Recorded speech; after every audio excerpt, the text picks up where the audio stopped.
There is nothing quite like fresh home-baked desserts, but sometimes you want them to feel a little extra. We're talking bakery or restaurant quality desserts, sure to impress your guests. For that, we're turning to our favorite cake-making friend, Courtney Rich, to help us find doable ways to elevate the sweets in our home. Say hello to Courtney, everybody. Hi, guys.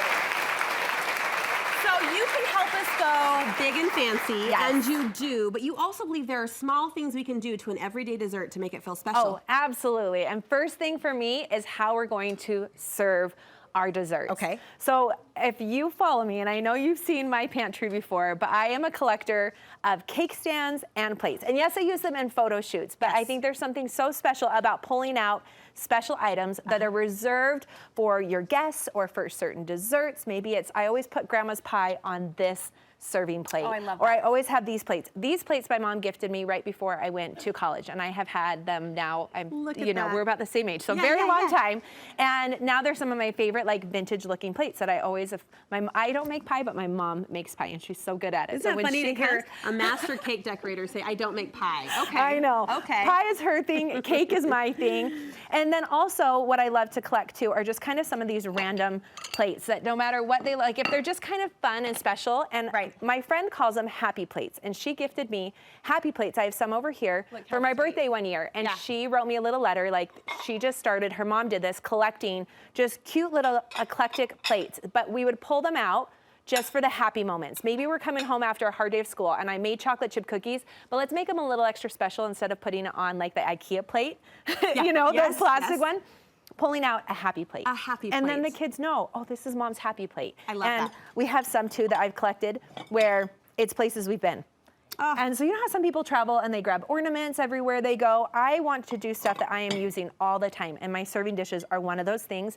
And then I think it just takes it to the next level. Oh, I love that. So build your collection of happy plates. What else can we do, Courtney, to step up those desserts? Okay, one of my favorite things is actually homemade whipped cream. And I don't think enough people make homemade whipped cream. It's a game changer, isn't it? It is a complete game changer, and it's not hard. Please go find yourself a really high-fat, heavy whipping cream, first of all. So this one you'll find at Costco, Dairy Gold and some other brands, lower fat. You can also find them in the grocery store. But if you can get a higher fat whipping cream, you will notice the texture, the creaminess, the flavor. It is so good. You're adding a little bit of powdered sugar, a little vanilla, and then you just turn on your mixer to high speed until you get those soft or stiff peaks, whatever you're going for.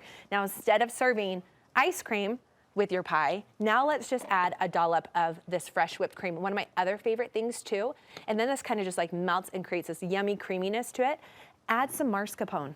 Or a little creme fraiche, and you get this like tangy element to it, which will pair so well with your pies, with different desserts, your bars that you're gonna make. You could serve it with brownies. Love it. And then it's just this like whole new element, and it's not just the typical ice cream. And will that store in the fridge? Yes, yeah, that will do great. Okay, great. What else? Okay, so then let's take our desserts that maybe are really easy to make. Maybe it's something you do in a 9x13 pan, or this is a brownie mix, you guys. Confession, true confession. You know I love my cakes from scratch. Ghirardelli makes the best brownies. I'm sorry, they do. Have this on record? I know, yeah, I've admitted it so many times. This box mix. That's what I want. I typically love the dark chocolate, the double chocolate. I tested so many brownie recipes, and I was like, no, this is still my favorite. I can't get over it. This is it. So this recipe my mom came up with, and we use it all the time because it is such a showstopper. It's impressive. It's delicious. What is this called? So important. Brownie berry torte. Brownie berry torte. torte. So one box of your brownie mix, whatever your favorite is, you don't have to use the Ghirardelli. I put it into 2 cake pans. So we have 2 layers already ready to go. For some, just the shape. At my house, just the circular shape would be different and special, right? And that is special. So just kind of thinking outside the box, you know, doing things a little bit differently to make them extra special. Yeah. The pudding filling, this custard that we're making is so easy. It's just gonna be a little bit of water, sweetened condensed milk, a pudding mix. So I used vanilla, and then we're folding in our whipped cream, and we're just gonna mix this in kind of quickly. And then you layer, right? And then we layer. And think about how many fun flavors you could do with this, because you don't have to do vanilla and berries, but there's Oreo pudding. We could make an Oreo one. We could do mint. You could do it. This could be your thing. Brownie layer, filling, and then fresh berries. Oh, look at that. Yes. And then brownie, repeat. Brownie, filling, berries. As I was prepping, and I make a bunch of cakes for a new course I'm filming next week, Avery, all she wanted was, please bring me home some brownie berry torte. Will you save some for me? So look how easy this will be. Okay, make this. I love it. And we're gonna spread that filling. And then you grab your berries. It looks so fancy, but you're right, it's so easy. And this one serves really well. And look how cute it is, even though it's brownies, on a cake stand. Yes, on a happy plate. I'm Yes, so glad and then we you serve taught it us on that our happy term. plate, right? Isn't that so Courtney, fun to have those special things? Thank you. Where can we get more fabulous cake-inspired, sweet-inspired ideas from you? Cakebycourtney.com, and my cookbook will finally be back in stock in a couple weeks. We've been waiting. All right, Cake by Courtney, everybody. A good friend of our show, and no one else I would rather kick off season 17 with. Thank Thank you so much.